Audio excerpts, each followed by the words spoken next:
सगळ्यात पहिल्यांदा तर सर्वांना जय शिवराय। आजच्या व्हिडिओमध्ये आपण पाहणार आहोत की स्वार्थी आणि मतलबी लोकांसोबत कसं वागायचं, त्यांना कसं फेस करायचं, या लोकांना कसं टाळायचं। आणि हे कलियुग आहे, या कलियुगामध्ये इतकं स्वार्थी आणि मतलबी लोकांचं भगदाड पडलेलं आहे की चांगली लोक कमी आणि स्वार्थी लोक खूप आहेत।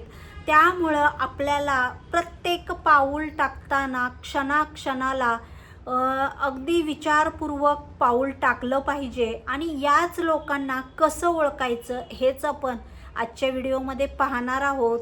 चला तर लगेच व्हिडिओला सुरुवात करूया।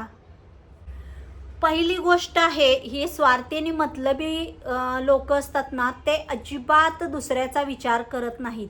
त्यांना काहीही फरक पडत नाही की तुम्ही तिकडे जेवलात, झोपलात, पाणी प्यायलात, खाल्लं की नाही खाल्लं, तुमच्या तिकडं तुम्ही आजारी आहात किंवा नाही, तुमच्याकडे तुम्ही सुखात आहात का दुःखात आहात। तर या स्वार्थी मतलबी लोकांना ते तुमच्याशी काही घेणं देणं नसतं। त्यामुळे तुम्ही या लोकांपासून जेवढं लांब राहता येईल तेवढं लांब राहा। स्वार्थी लोकांकडून तुम्ही अपेक्षा करणं बंद करा की बाबा तो येईल आणि मग मला विचारेल किंवा मला विचारेल की बाबा तू जेवलास का, किंवा तू आजारी आहेस का तुझं काहीतरी तुला त्रास होतोय का।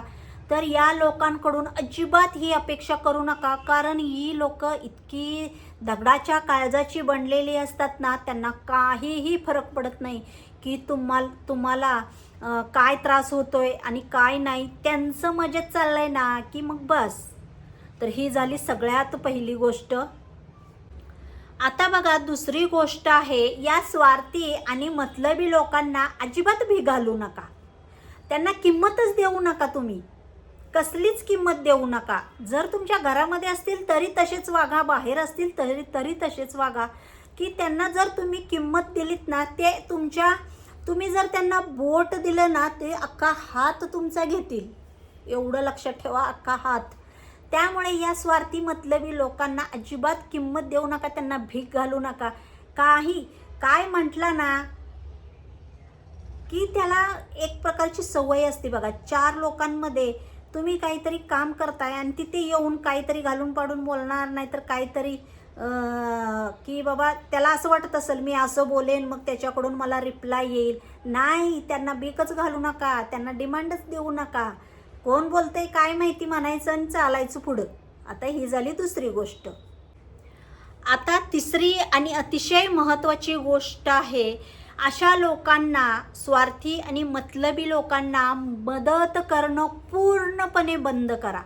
की तुम्हाला वाटतंय तो अडचणीत आहे, त्याला मदत केली पाहिजे, त्याचे मला 10-12 फोन आले, त्याचे मेसेज आले, तो कसा का वागना, मग आपण पण तसंच वागायचं का, मग त्याच्यात आणि आपल्यात काय फरक नाही।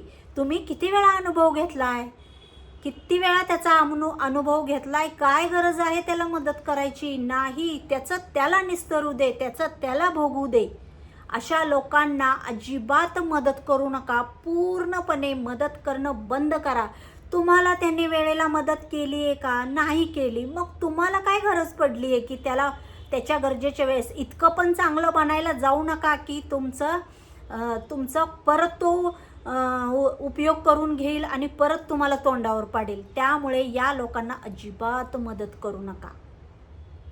ही झाली तिसरी गोष्ट। आता बघा, चौथी आणि खूप महत्त्वाची गोष्ट आहे, अशा लोकांबरोबर, स्वार्थी मतलबी लोकांबरोबर अजिबात वेळ घालवू नका। की बाबा आता मला काय काम नाहीये, चला मग त्याच्याशी गप्पा मारत बसूया, चला मग काय म्हणतोय जरा बघूया। नाही, काम नाहीये ना तर पुढचं काहीतरी शिकायचं बघा, काहीतरी वाचन करा, काहीतरी तुमच्या डोक्यात काहीतरी आयडिया असतील, त्याचं काहीतरी आपल्याला करता येईल का हे बघा। काम नाहीये म्हणून त्या मूर्ख लोकाकडे जाऊन तुम्ही तिथे जाऊन परत तुम्ही त्याच्याकडून 4 गोष्टी ऐकून घेऊ नका।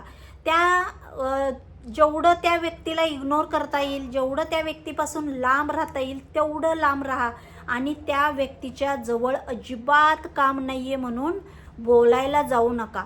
या ज्या काही मी तुम्हाला 4 गोष्टी सांगितलेल्या आहेत ना, या स्वार्थी मतलबी लोकांसाठी खूप महत्त्वाच्या आहेत. त्यांच्याबरोबर जर तुम्ही असे वागाल तर तुमच्या ते वाट्याला सुद्धा जाणार नाहीत. तर मग कसा वाटला आजचा व्हिडिओ नक्की कमेंट करा आणि छान छान कमेंट करायला विसरू नका हो. तुम्ही कमेंटच करत नाही. पटापट छान छान कमेंट करा. चला तर मग जय शिवराय.